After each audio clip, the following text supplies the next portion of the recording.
Well, welcome everyone to our session on the science of strength training for older adults. You guys aren't geeks about science stuff, are you? Yeah, maybe not. Well, I am, so I'll do the dirty work for you as we kind of walk through this. We are going to look at quite a bit of the research here because if we're going to look at the science, the evidence, that's what we have to look at. And I'll kind of set the stage for that a little bit so it's not kind of too overwhelming. But, you know, this is a really timely topic. It's one I'm really interested in. I teach in a doctoral physical therapy program. That's kind of my real job. That's my daytime job. And as part of that, we teach about aging, and I teach about kind of the possibilities of aging, and we look at different methodologies related to older adults. And from a physical therapy perspective, you know, physical therapists tend to see, right now at least, kind of the worst of the worst, right? The frailer, way more deconditioned individuals. But there is a whole spectrum out there within the older adult population. And so when we think about a topic like strength training, it's really tough, right? It is so broad and it's so deep. And so we're going to have to set some limiters on our conversation. Again, we'll kind of do that as we go through. But this is something I'm very interested about. In fact, the reason that I decided to do this, I put this in as a session for the Idea Personal Training events last year, and I did this session at those Idea events earlier this year, except I had an hour and 45 minutes to do it, and now we've got to really condense it down to an hour, so we're really going to speed through some things. But I did that really to force myself to really jump back into the science and the literature, to force myself to get in there, really update my own knowledge about where things have been over the past few years. And it's been very helpful to do that. So when we look at what's going on in the fitness industry today, we know a lot of things are changing. When we think about the possibilities of aging, people are embracing that. And so there's a lot of different techniques that are being proposed related to how seniors should exercise. There is a gym called Gray Still, and it is run by an ER physician. He was a former ER physician, and he opened a gym based on some really basic strength training techniques. It's squat, deadlift, bench press, heavy rows, and then a little bit of intermittent cardio. And that's kind of all they do. That is the whole program. And so he talks a lot on his videos about how beneficial this is for frail older adults. And so the question is, all right, is that what we should be doing? Should we all be, to getting all of our clients, really heavy loaded, get them under the bar? His little tagline is, I get you under the bar, I can change your life. Okay, so again, is that what we should all be doing? We're going to hear from Evie Flaherty later, who is the co-founder of Aging Evolution. And a big part of their group, in fact, their founders, are all older physique competitors or bodybuilders. They're now in their 60s and 70s and still kicking butt and looking good. And this is Evie right here in the pink top that we're going to hear from later. She's 64. This is recorded, but I'm going to say it. She's pretty hot. Okay? And so, but again, they are following a very hardcore bodybuilding type routine. They're spending a lot of time in the gym lifting weights. They're also eating a very specific dietary pattern. So again, and we look at some older bodybuilders. Who are some older bodybuilders that come to mind that are out in the media today? You don't know any? Arnold Schwarzenegger is one. Lou Ferrigno. Sylvester Stallone, right? We see these, and these guys, Arnold kind of went downhill for a little bit, but he's back at it. Stallone has never backed off. And you see him today and like, oh my goodness, the guy is still amazing. Again, is this what we should be promoting and having all of our older clients do? And then you've kind of got the growing bolder evidence, which is not based on a bunch of heavy lifting at all. It's about getting out and competing in a sport. Just being active and being engaged, more endurance type sports or skill-based activities. And we see all these great videos and the evidence that you can live really well. So what does the science say? What does the research say about strength training specifically? And it's hard to pull this thing out because within our culture, we still have this, right? Can we do the pink dumbbells? Okay? Can we sit in the chair, do some basic leg extensions, do some easy resistance band stuff? Is that good? Is that beneficial? So we have the gamut, don't we? And so it's hard to pull this out of kind of different modes of exercise. We're kind of looking at it without thinking about balance training necessarily or aerobic conditioning necessarily. We're just going to look at the strength training literature. And so our limiters are going to be, we're going to look at some outcomes. And our outcomes, we're going to look at bone mineral density as an outcome, because strength training definitely has a relationship to that. And we're going to look at strength itself and then at function, or what we might call longevity or disability. Okay, we'll kind of look at that together. We're going to try to break it down into some different populations from frail to fit and see, do the rules not apply equally to everybody? Do some people need more of something and less of something else, and vice versa? What does the research say about that? And then some of the variables that, there are so many variables that we can manipulate in strength training. You know, there's the load, the number of sets and reps, or the volume. There's the equipment that you use, the type of movements that you use. What does research say about this? And then also some concepts and philosophies that kind of underpin all of this. So when we look at the research, this is what we call an evidence pyramid. And at the top of the pyramid, from a research perspective, are the higher levels of evidence. What we're going to say, this is more important stuff. The systematic reviews and the meta-analyses are what I'm going to focus most on. That's what I will go to really find the evidence, because those are studies of studies. They basically say, all right, I'm going to look at all the randomized controlled trials about this topic. I'm going to collect them. I'm going to put them together and try to make some sort of sense out of all the different studies. Okay, that's kind of the top of the pyramid. So that's what we're going to focus on, although there are also some really good single group designs or other types of designs that are important as well. But here's the thing, this is what I tell my students. One study does not a conclusion make. You have to remember that. The media likes to blow up a certain study. It's like, oh my gosh, this is the next best thing.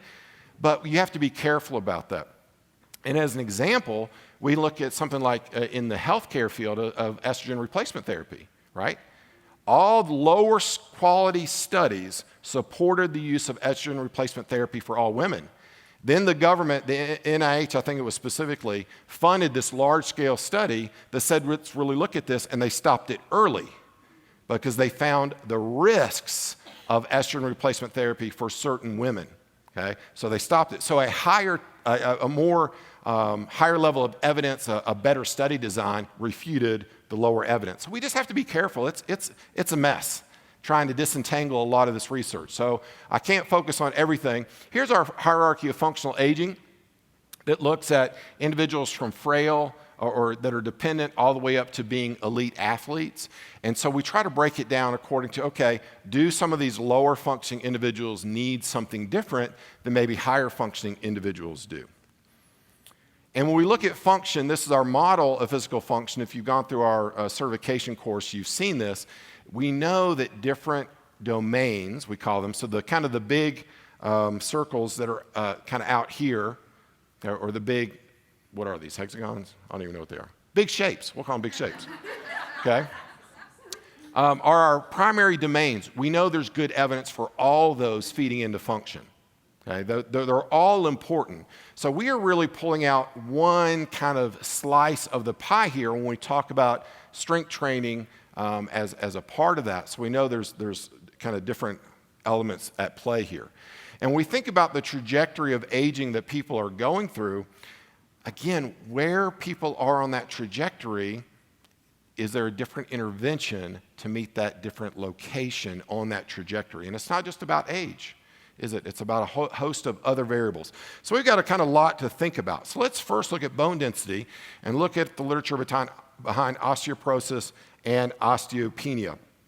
So here is a recommendation that was published, Exercise for the Prevention of Osteoporosis in Postmenopausal Women, an evidence-based guide to the optimal prescription. And in that paper when they looked at a lot of different types of evidence, and what they recommended is captured in these tables. They do recommend progressive resistance training, at least 2 days per week, really focusing on heavier loads for the resistance training, and using that as a primary exercise method for improving bone density. And what we've seen with improving bone density is that you have to get a certain amount of loading or intensity on the bones for the bones to respond. That there's kind of a threshold of load that you have to get to in order to get that bone density increase that we're looking for. And so they recommend this more higher load of training. What's also interesting, though, is they have looked at the evidence about power training, seeing that power training is beneficial as well, and maybe even at lower loads. Because when you do power training at lower loads, the load is applied quicker. There's a faster loading rate, and that is also a stimulus on the bones. So higher load if you're doing slow, controlled movements, or you can use lower loads if you're using more explosive movements. I think those two things are really important. As far as the exercise goes, this is where the evidence is really weak as far as what different types of exercise movements we need to do. So they recommend things like, squats, lunges, hip abduction, adduction, anything that's going to get to those primary areas that we see with bone density causing an issue. But then they also recommend other weight-bearing impact exercises in order to provide a well-rounded routine, including jumping as part of that, and then also balancing. And what I like about what they're proposing is working on balance can help your bone density at all. No, it's not going to help your bone density at all. What is it going to help? Fall prevention, right? So that if you do fall, well, you don't want to fall, but if you do the strength training and you do the balance training, hopefully you won't fall, but if you do fall, you'll be stronger and your bones won't break. There was a really interesting study that was just published very recently. This has created quite a stir. It's called the Liftmore Trial. And in this study, they really wanted to look at kind of a novel high-load strength training system and program on bone density. So you can see there they had an 8-month, 2-time-a-week program. It was only 30 minutes per session. So it was actually rather brief. They had 101 women enrolled, and so they had this high-intensity resistance and impact training program. So look at what they did. They did deadlift, overhead press, loaded back squat, and they did a jump chin-up. And the jump chin-up was basically, so there's the bar, and I can't really do a chin-up, so I'm kind of jump up to the bar, so my momentum can help me come up, but then I'm just going to release, and I'm going to drop and land, and that's where the impact comes from. So it wasn't really about the chin-up necessarily. That was some good strengthening, but it was about the jump, high loading on the jump, and then the landing part. So really kind of novel program. And you can see that their control group did some lighter strength training. And what they found was in that high intensity resistance training group, they got significantly greater benefits. And so if you look at the bone mineral density here in the lumbar spine and in the femoral neck, if you kind of follow that through, in the control group went down a little bit. The resistance training group improved, and so those comparisons were statistically significant. So they not only prevented a decline, they added bone density in 8 months. So really novel type of program that relied on high loading. So in this case, high loading really worked. High loading was very important, and so that was kind of the take-home message there. You can also see kind of the figures here, especially looking at the difference over here in this area. As an aside, they actually did some functional measures, and they found that physical function improved. This is the kind of a time, the time get up and go test. Functional, this is the sit to stand, this is the functional reach test. All of those improved in these older women. And a lot of people were concerned, and this is why this study has not been done. You're taking people with osteoporosis, and you're loading them heavy. It's going to be dangerous, right? You can't do that. And what they found, no, it was safe. It didn't increase fracture risk at all. We had no problems. Obviously, they were heavily supervised for form and were kind of taught very well how to do these movements, and so it really worked well, and there were no issues. They actually had another study that they published based on this same information, and what they found was that their thoracic kyphosis also improved, which again was thought not to be able to happen, but their kyphosis actually improved. So I think that was a really important finding, secondary finding in this Liftmore trial as well. So again, this was just published earlier this year, so very hot off the press. So when we look at bone density, all the latest evidence is really saying you've got to load heavy, right? You really do. You really need to load heavy. So what about if we aren't necessarily concerned about osteoporosis, but we want to look at strength as an outcome variable? What does that look like? So we're going to kind of walk through a timeline of different studies, kind of going back to some earlier studies. This one was published in 2004. So systematic review of progressive resistance strength training in older adults. And we're going to see a couple different studies by this same group that have been published. They looked at 62 different studies, 62 different trials that compared progressive resistance training with some sort of control group. And that could be a no exercise control group or kind of a basic cardio or stretching group, kind of a sham intervention type thing. And what they found is there was a positive effect on strength, right? If you trained for strength, you got stronger. We all kind of know that. But what was interesting about this study is that there was a lot of heterogeneity in the results. It wasn't one-to-one. The harder you train or the more you load, the stronger you got. They didn't find that.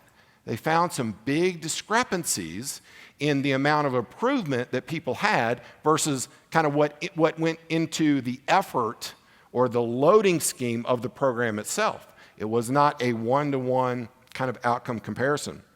Okay? And so when you look at kind of their conclusion here is that it results in improvements in muscle strength. It also results in some aspects of function like gait speed. There wasn't really any clear effect on disability, but disability is kind of its own unique thing. Not a lot of studies follow that, and so we're not going to really kind of focus on that. Okay? So then this group did another follow-up study a few years later in 2009, and this one is from a group called the Cochrane Collaboration. And the Cochrane group is a group of kind of experts specifically that say we need a systematic review in this area. They find where the gaps are. They commission a group to do that review, and it's very strictly done. When you think about systematic reviews, the Cochrane group publishes the highest quality systematic reviews that are out there. So very strict guidelines and standards. So when they looked at this study, again, they found some very interesting results. They had about 130 trials, almost 7,000 people are represented in these studies. They're all randomized controlled trials, so very high quality studies that looked at strength training. Most of these did use machines, so kind of put an asterisk beside that. Most of these studies do use machines. Some used tubing or bands, but most were on machines. And look at the results. The effect on strength was clear. That if you do progressive resistance training, you're going to get stronger, just like they found. Some of the improvements in physical function, again, varied. And so there were some specific functional tasks that tended to improve more than others. Getting out of a chair tended to improve a lot. That seems to make sense, correct? If you don't have the strength to get out of a chair, I mean, you don't need a lot of balance, you don't need much of anything other than some leg strength to get out of that chair. Okay, that makes sense. Moderate effect on gait speed, but here is where it kind of also started to fall apart. They found a small effect on other aspects of physical ability. In other words, just because you did a lot of strength training doesn't mean everything improved. Some things improved. And now I'll tell you, this systematic review, along with a few others, had a really big influence in kind of my thinking about training for older adults. That influenced a lot of kind of what I looked at. So all these were statistically significant, but again, they found out that, and this was kind of one of their statements, is when you looked at the relationship between strength and function, improvements in strength do not always equate to similar improvements in function. That was one of their statements in there. Okay? So we look at strength training, we know it's important, right? We want to include it, but is it the kind of golden apple that we're all striving for? Like, is that the only thing you need to do? This would say, maybe not. You will get improvements in some areas, but maybe not in some other areas. A little bit more recently, this is a meta-analysis. And so what a meta-analysis does, it's different from a systematic review. It again asks a question, finds all the studies in that area that meet their criteria, but then it goes one step further. It actually takes all the data from all those studies and puts it together in one study. So let's say one study had 20 people, another had 30, and another had 15, which is typically the case. They would put all that data together, and now they'd have a study with 55 people in it, right? It adds a lot of power to the results. So they did this meta-analysis, and they looked at this dose-response relationship of training to outcomes. And again, I highlighted kind of the nuts and bolts take-home message. The relationship was nonlinear. Again, meaning just because you train harder with heavier loads does not mean you're going to be the one that gets stronger or that you're going to be the one that improves your function more. Okay? Input does not always equal output in the case of strength training. And they went a step forward, and they were talking about some other studies and kind of the evidence in general. And they said what we see is that there's a threshold. It's very clear that there's a strength threshold that exists, especially in relation to function. And that is, if you don't have enough strength to do functional tasks, what do you need to do? Strength training, right? You need that basic muscle strength to support your activities. But then once you have enough strength, is more going to make you more functional, I'm going to use that term, and more functional? Not necessarily, at least from a low standard that we look at related to functional abilities of our activities of daily living, right? If we measure things like 8 foot up and go and chair stand and other ways to measure it, it doesn't mean it won't help you excel maybe in an athletic event, okay? So we're not kind of looking at that aspect of it. There's definitely a threshold that exists, and we'll kind of look at that later. So this next one looked at 21 randomized control trials that was going to look at different intensities of strength training. Again, when you look at this progressive resistance strength training, that some aspects of the body require higher loads than other aspects of the body. And I think this is a really novel way to kind of look at that. But when you look at, again, the threshold aspect, we see that if you train even at lower loads and lower intensities, you are still going to get stronger. You might not get as strong in the end. You might not get to a certain level of strength as quickly, but your strength improves. And what we see is once you surpass the threshold, then kind of you're good to go. And we can think about it, we all have different levels of strength in this room, but we can all get out of our chair very easily, right? We don't think about it. The person that can squat 500 pounds can't get out of their chair any easier than you. But can they squat 500 pounds better than you? Yeah, absolutely, right? For sure. But again, we have to think about our clients, what their outcomes, what they're looking for. Strength is one way to measure improvement. But I would say in many cases, it's not the best way to measure improvement. In fact, even if they don't have very large improvements in strength, that can have a big impact on their functional abilities. And it can really improve their quality of life. Okay?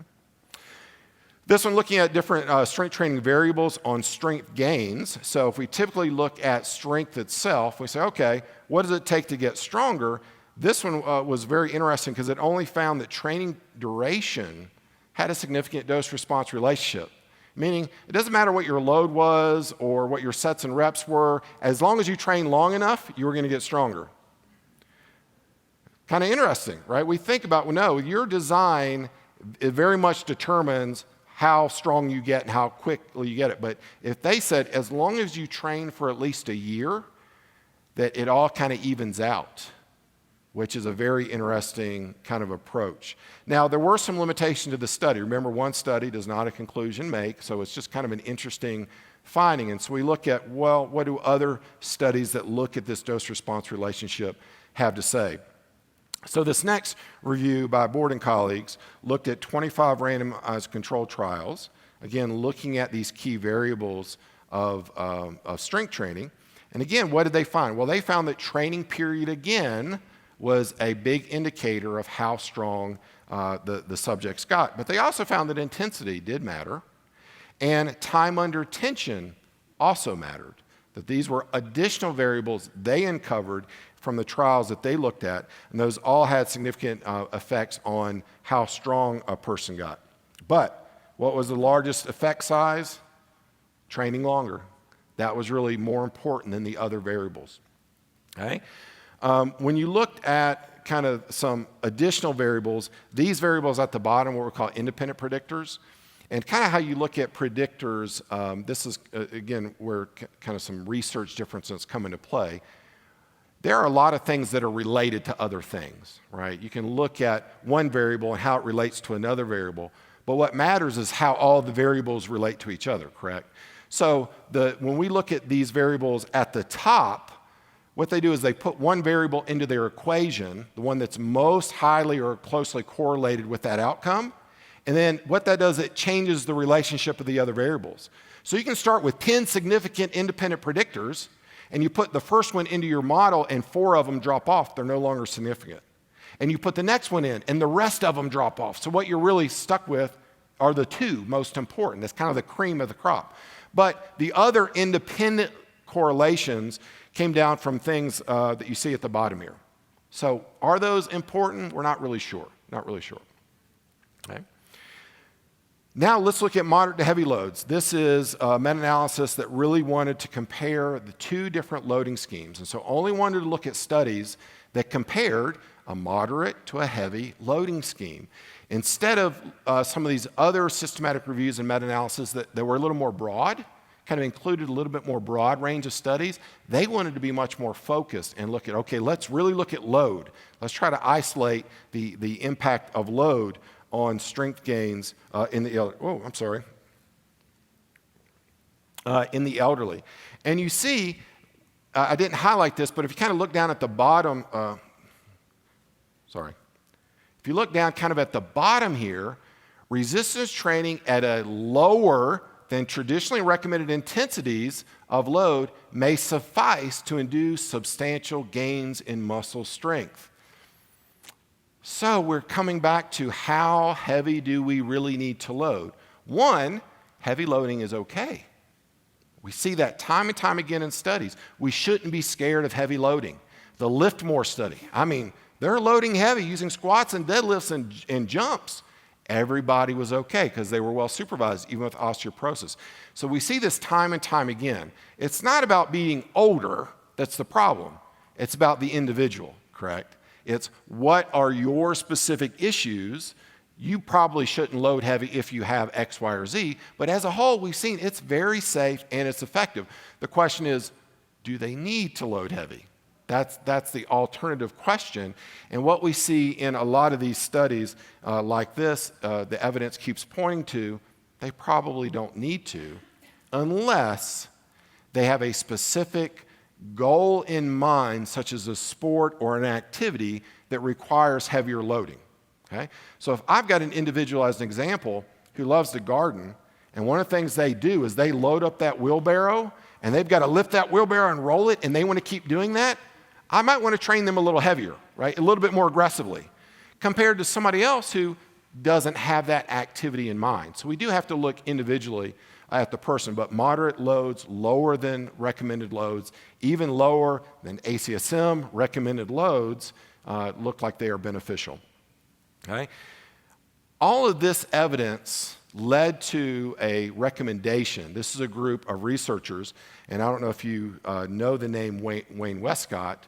He's been very widely published, does a lot of research with older adults up at the South Shore YMCA. They recommended, look, all the evidence is showing if older adults did just do a minimal routine, if they just got on even machines, not machines. If they just got on machines and did a circuit of machine-based strength training, guess what? It works. It's effective. Now, I know we're very functional in here, and I like to think about functional, but here's what we can't deny. I take a kind of a frailer person, I put them on machines, I'm going to help them surpass that strength threshold that they need. And especially if they've got balance and gait issues and they can't do all these other movement patterns I want them to do, guess what? Machines are okay. They work. Okay? So we need to kind of understand there is a place for the whole gamut of exercise. I kind of talked about curves, right? I've kind of followed curves for a long time, and I really used to poo-poo on curves, right?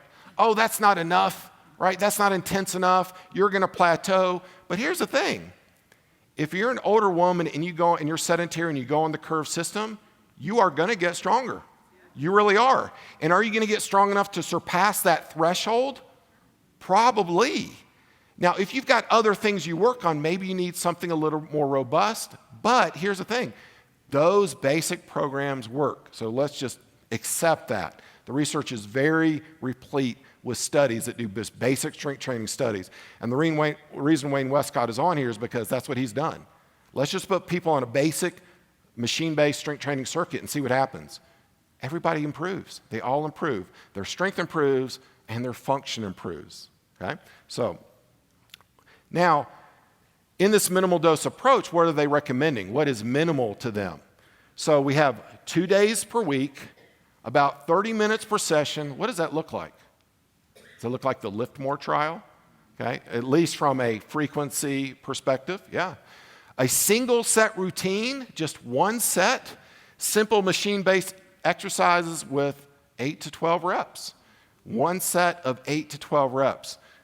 Now, when we look at that sort of program, you say, well, what is going on? How could that improve?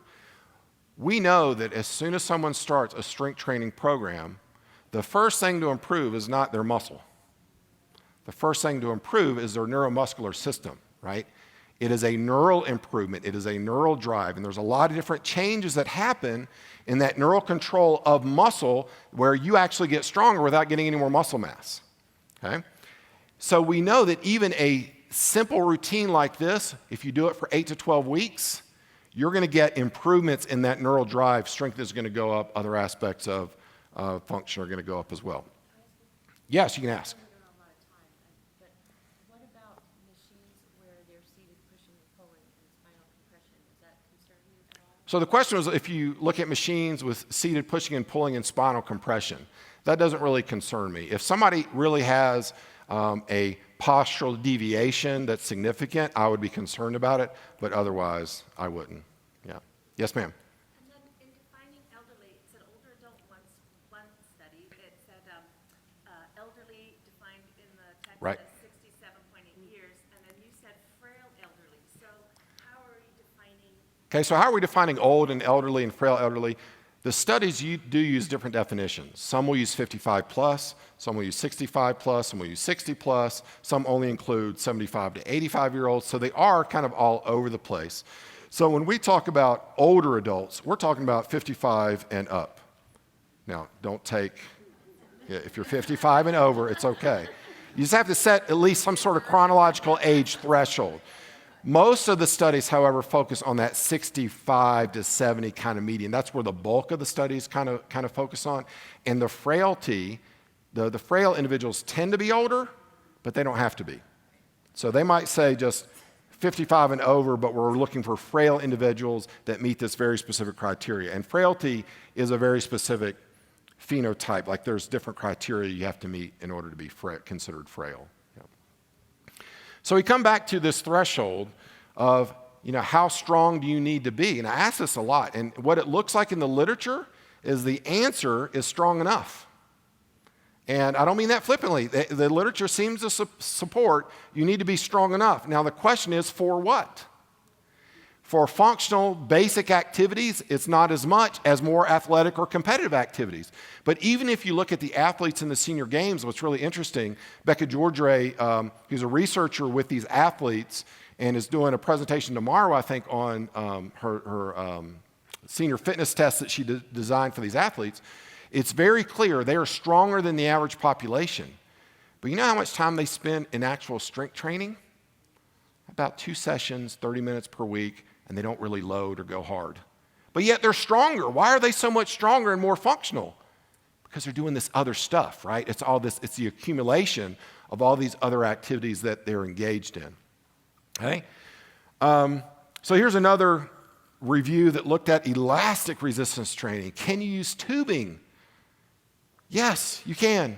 Your body doesn't care what the resistance is. If you are meeting that threshold of intensity, then you're okay. Now let's make sure we understand you have to meet the threshold of intensity. We go back to that picture I showed earlier. People kind of sitting in chairs doing easy stuff. It's not about doing easy stuff. Okay? You still have to challenge your muscle in order for it to grow. Okay? We're just saying probably at a little bit lower of intensity than that really heavy loading stuff. But your body doesn't matter what the load is. Even with circuit resistance training, so I talked about the kind of that curves model, that works as well. So a lot of different types of strength training. There are going to be people here at this summit. They're going to talk about different types of resistance training. Robert Linkle and his facility, they do a lot of squats and deadlifts and rope pulls, pulling weights, and all sorts of different activities. It's all good, right? It all plays into building strength and building function, as long as you're also working on the other aspects of function to be well-rounded. That I think is what's really important. Okay? So I'm going to skip through a couple of things here because I think we've focused on it. But this one looks specifically at if you do strength training, will your balance improve? And it really doesn't. Strength training has very little impact on balance. Again, going back to those all different areas of function. Now, will you be better off by being stronger if you fall? Yes. We see that there's less injury risk for people that are stronger when they do fall. Okay? But if you think of that strength training is automatically going to improve balance, it really doesn't. We see it will go up some, so we see certain matrices will go up. How you test balance matters. Certain populations may benefit. So again, if you're frail and you can barely get out of a chair, if you get stronger and you build up your lower body strength, you are likely going to also improve your balance because strength is also a limiting factor in your balance, right? But outside of that, we see very little impact of strength on balance. Yes? Yes, although it doesn't include core strength. There's not a lot of studies that have singled that out. There have been a couple of really interesting studies that have looked at core strength with balance. Core strength is tied to balance, but again, it's not really clear what that relationship is. More work needs to be done in that area. That's a good question. Okay? This is just more about balance. Okay, so let's look at frailty then and physical function because I think this is an area that's really important. So this review looks specifically at resistance training in that physically frail population. And like I said, there are specific criteria you must meet to be frail. It includes low levels of muscle strength, and you have to have some impairment in physical abilities. Those are kind of two hallmark factors of frailty. And so if you do resistance training in this physically frail group, does it work? Oh, sorry. Okay. And we see that in this study specifically, they looked at a lot of different studies initially. They ended up with only 16 because most of the studies didn't meet their quality criteria. So these 16 studies were higher quality information. But what they ended up finding from this, I think, is really interesting. Look at their conclusion. Their frequency, 1 to 6 sessions per week, a training volume of 1 to 3 sets, 6 to 15 reps, intensity of 30 to 70% RM, all promoted enhancements in muscle power and strength and functional outcomes. Wow. A lot bigger range that we normally thought possible is helpful for even these frail individuals. Again, that there's evidence for kind of a minimal dose approach. What they really didn't fully address, probably because they only had 16 studies, was looking at, well, if you did more, did that tend to lead to better outcomes? And they didn't really do a good analysis of that part. So we know a range works. They didn't really help to solidify whether more load, more frequent sessions, that sort of thing was better. So there's a review, physical activity exercises, countermeasures to physical frailty and sarcopenia. And in this review, they looked at a wide variety of literature on exercise. So it wasn't just related to strength training, but again, they found that strength training was an important variable in this population. So when you're looking at people that are physically frail, doing strength exercises is very important. But we asked the question, and this is something that this review also brought up, is when we talk about function, what are we talking about? Okay, what type of functional tasks are we really concerned about? Is it possible that some tasks are more strength-dependent tasks, like getting out of your chair, and other tasks are more balance-dependent tasks? Some tasks are more speed or power-dependent tasks. Okay, yes, we see that certain tasks require different kind of inputs or different abilities when we look at that functional spectrum. So we shouldn't be surprised that strength training is an important variable, but it's not the only variable. So we need to continue to work holistically on a lot of these other systems simultaneously. Okay? That means matching up what your client is wanting to do. What does your client want to do? We had a client who had gone through a double, I think it's a knee replacement, not hip replacement. I think he went through double knee replacements, and he was a downhill skier, recreationally. But he had 2 ski-out chalets at 2 different resorts, right? So he had obviously the money. That's where his family went. They went skiing all winter long. That was their thing that they did. And so he had his knee replacements. What does his doctor tell him? No more skiing for you. He's like, okay, go ahead and put me under, right? I'm done. I don't need to live anymore. You're taking away the thing in life that I love. So he came to us and said, look, my doctor said I can't ski anymore. He's like, okay, well, we're not your doctor. Do you want to ski again? Absolutely. Let's train you for skiing. So we trained him to get back to downhill skiing, which he did, right?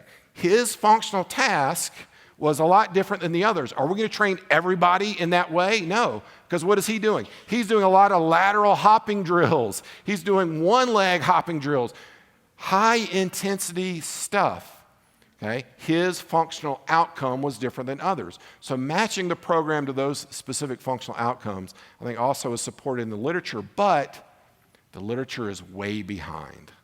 Okay? That's the problem. The research literature is limited in what it can tell us. There are a lot of studies about basic strength training. There's very few studies that look more at functional resistance training, and the ones that have usually been small, and they've been so all over the place in their methodology that you almost can't put it together, right? It's just too confusing, unfortunately, okay? So kind of going back to our model there. Now, I want to mention power training, because power training obviously is something that's near and dear to me. I've done a lot of looking into the power training literature. I've been tracking it for, the past, 13 or 14 years at least. And the power training literature has continued to grow and grow and grow, and it's always saying the same thing, and that's what we look for in evidence is there consistency in the findings. So power is not necessarily this. It's not necessarily power lifting. In fact, when you look at the power that guy is generating, he doesn't generate as much power as somebody throwing a little ball in a shot put. Because, of course, power is force and speed. And the shot put is going so much faster, the power output is a lot greater. So when we think about power, we have to think about a variable like loading, right? Well, how much do you need to load in order to generate significant power? And it can be done with a variety of loads. Power also declines earlier and faster than muscle strength.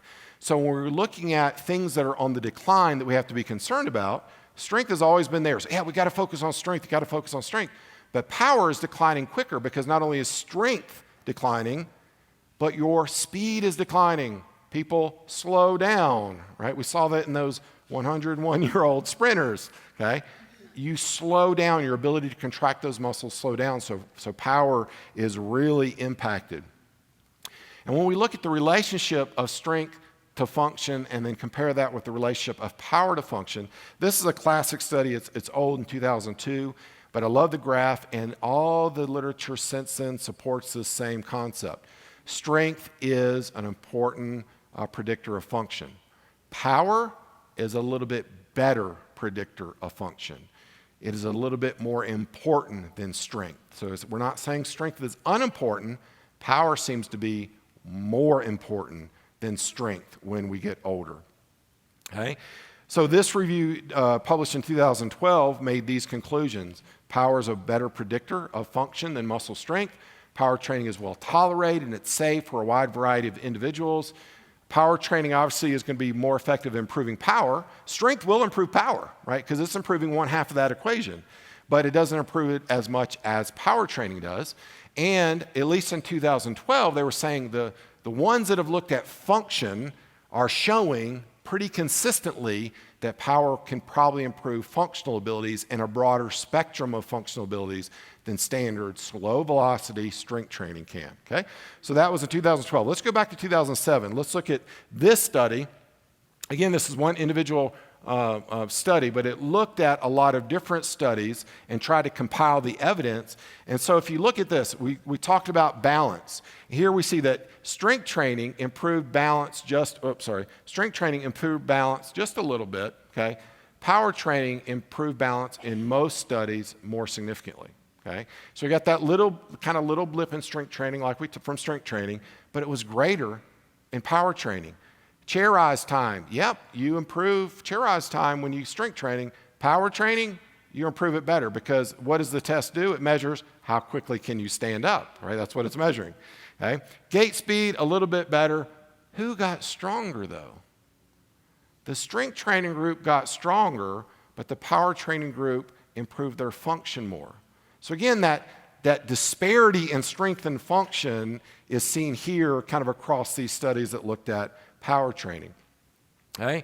2009, here's another systematic review. They looked at 12 studies, and this I like to include this one because they looked at a kind of a difference in doing functional exercises, what we kind of call free, kind of moving power exercises versus machine-based exercises as well. So they had a kind of variety there. And within that, if you look at their results, you see that 10 out of the 12 power training groups collectively across these studies improved significantly, whereas just under half of the strength training groups improved significantly.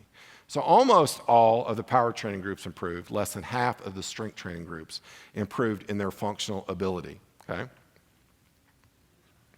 2011, a meta-analysis, so again, this is a high level of evidence. When they looked to try to pull all the evidence, what they found is that the studies were kind of small, so they were a little bit weaker studies. So can't rely on this specifically, but if you looked at them across the board, again, they found the functional outcomes were always a little bit better in the power training group, okay, than in the strength training group. So this review is much more recent. Muscle power training in the institutionalized frail. So let's look at that lower functioning group specifically and think about power training there. Now, again, it is like those sprinters, right? When you ask frail, especially institutionalized frail, to move as fast as they can, it's not very fast. But it's as fast as they can, and that's the important thing. It doesn't have to look fast. Their brain is trying to get that muscle to contract as fast as possible. That's what's important, especially in power training. And so, does it work? Does it help to counteract these functional declines that we've seen in the? Sorry, I keep thinking I have another slide here for it. In this frail elderly, specifically those that are institutionalized. I can need my glasses here. So when you again look in the abstract and you kind of look down at the bottom aspect of it, what's the conclusion? It works. Power training in this frail group works. And other studies and other papers have come out and have also kind of looked at the safety of power training because I can't get these people to move fast, right? They're going to damage themselves. They're going to hurt themselves. And we've seen across the board that's not true. In fact, where we see injuries occurring in studies is when they're doing their testing. Like if they're doing a max 1 RM test, that tends to be where we see some injuries occurring. But in the power training itself, we don't see injuries occurring. So even in a kind of low functional groups that are institutionalized, we see that it works. And so when they looked at trying to compile the evidence and making some recommendations here. So this one is just from a few years ago in 2016.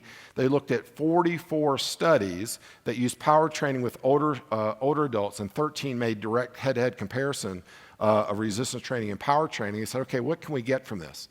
And so their bottom line recommendations down here, okay, move as fast as you can. Okay, that's part of it. You have to move as fast as you can. You can't just move faster. You have to try to really push yourself and move quickly. You can use low training loads with power training, lower than what we see with strength training thresholds. So one study, I'm just going to pull out one study because I think this is very interesting and kind of blows my mind still. So I teach in Arkansas, but there's a lady at the University of Arkansas who's done some power training studies, and she published a paper just a couple years ago in which she had two groups. They both did power training. The one group got on their machines and did their power training, like an explosive chest press or an explosive row. The other group sat in a chair and performed the same movements, but with nothing. Like literally, I'm sitting here doing this, and I'm doing this. And guess what? They both improved equally in their function with no load whatsoever. Now, I'm not kidding you. I read the abstract and I went, what? That's not right. And I read it again. I was like, there's got to be something wrong with this study. And I read the study, and I read it again, and then I called the researcher since she was just down the road. I was like, you got to tell me about this because I don't believe it, okay? The key seems to be, and some other studies are showing this, that it might just be the speed itself. Moving as fast as you can regardless of load. And I'm not going to show this. I'm getting ready to submit a symposium for the ACSM annual summit, and I'm going to go back a slide. This guy up here, Mikel Izquierdo, is going to be one of the speakers on the symposium that I'm organizing. And one of the other guys, he's from Spain, one of the other guys from Spain has done some mind-blowing work looking at, I did a little webinar, or I did a kind of coffee and conversation video of this last year when this study came out, and they took older adults and they did what's called force velocity profiling. They said, okay, you can have power, but what they found is that two people with the same power can have different contributions of force and velocity, and that some individuals are low on force and some individuals are low on speed, and that probably if you match your intervention, because if you're low on force, you probably need to do heavier loads. If you're low on speed, you need to do lower loads and move faster. We don't have a randomized control trial yet. They're doing that right now, but that's really intriguing to me. Okay, again, going back to this idea of just because we're all loading doesn't mean we're all going to get the same benefit. We probably all need something different, and we're just now kind of diving into more specifics about that. Yes, sir. Not necessarily. They haven't looked into the muscle fiber typing really specifically yet related to that, but I know they do mention that. I'd have to go back in a couple of their articles they published and look at that. They do talk about it a little bit, but I think they said we don't think it's related just to fiber typing. And what happens as you get older too is we all tend to become a little bit more similar in fiber typing as well, which is kind of an interesting phenomenon, okay? So back to this one. Low training load, simple training methods, you don't have to do anything too extreme, low volume, low frequency training. Those were all shown to work, right? As long as you're moving as fast as possible, that you don't have to do really long sessions, you don't have to do it 5 days a week. Again, going back to that 2 days a week, 30 minutes, that is probably sufficient to get a lot of improvement in power with power training and in function. Okay? They found that muscle power is a better predictor of function than strength as well when they kind of looked at that. They then made the conclusion that if we're thinking about improving function and we're thinking about targeting our interventions, they recommend targeting power more than strength.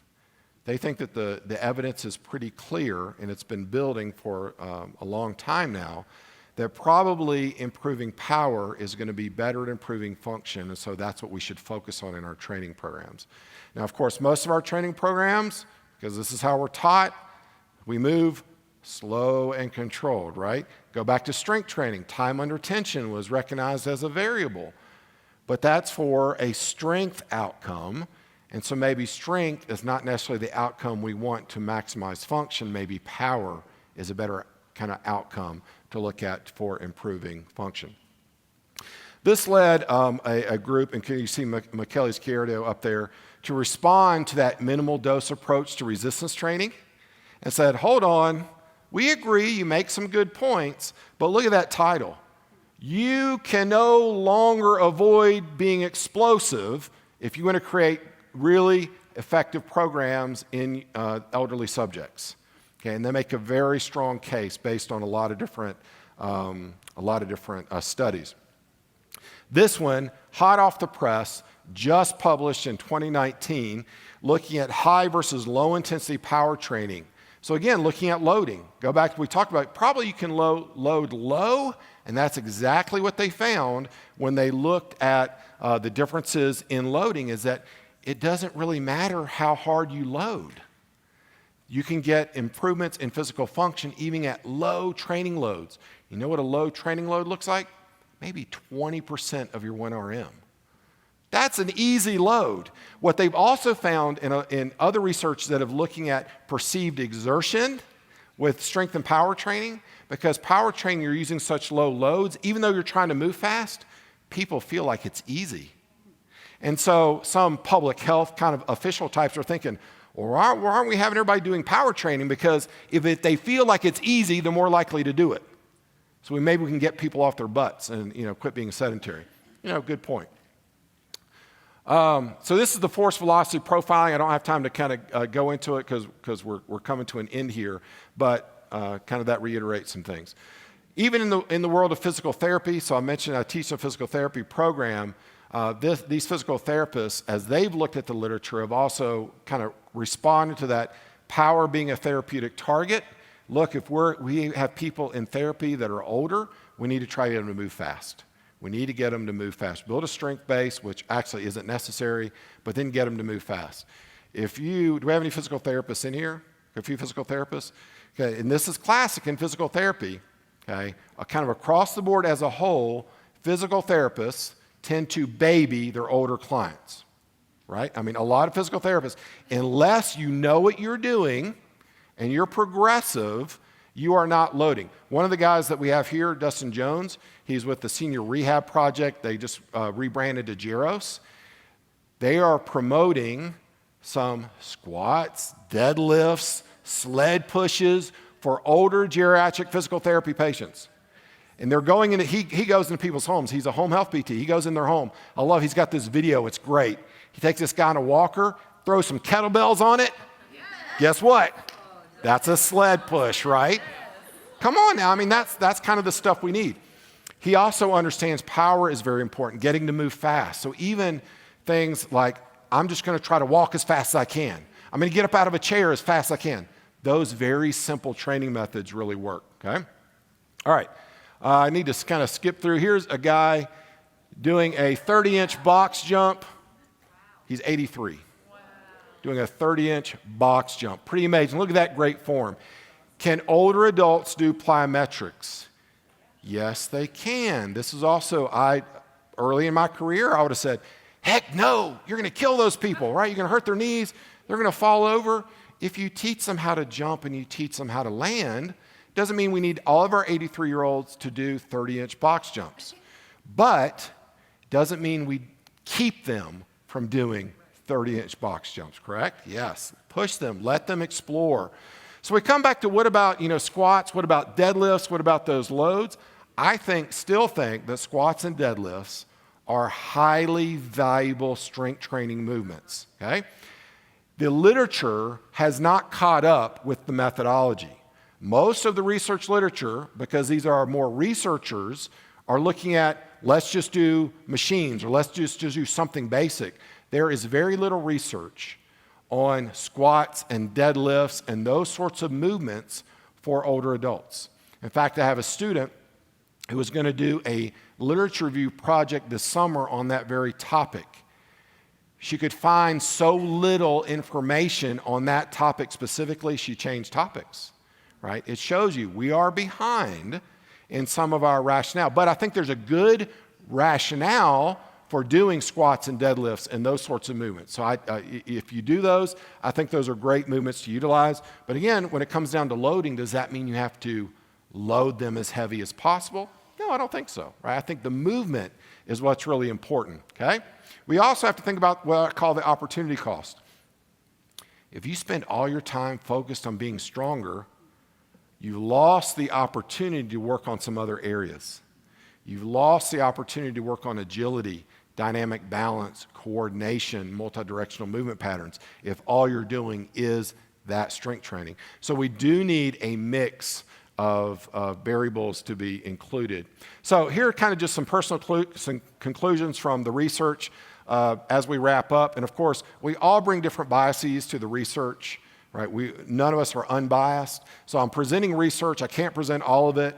I don't know all of it. But so here are my personal bias conclusions based on that. I think strength is essential, but you have to get the threshold. That's what's important. And once you get the threshold, we need to look at some other things. And I also think that we can probably reach that threshold just by doing power training without even really doing any slow velocity strength training, because more strength does not always equate to more function. Older adults can load heavy. Won't critique anybody for loading heavy, but really, should they have to? No, I don't think they have to. I think we can really get significant improvements by doing lower to moderate loads. Of course, with power training, those loads can be really low. I think there's other interesting research about that I haven't included. And so personally, I think we should, although machines are good and we show that benefit, I think if we really did some good high quality research, I think we would see more benefit for following these 7 fundamental movement patterns. That if we teach people how to squat, because squat is not only a functional activity, it requires a lot of the body. There's mobility that's required of the joints. There's a movement patterning. There's controlling your center of mass when you go through a squat pattern. So there's a lot involved with that. Of course, deadlift we consider very functional because we're always lifting, right? We're mimicking that. But I think these 7 fundamental movement patterns have shown to be very effective, even if the research hasn't caught up with it yet. So those are my kind of personal conclusions. Appreciate you guys being here and trudging through the research with me, and I hope you guys have a great summit.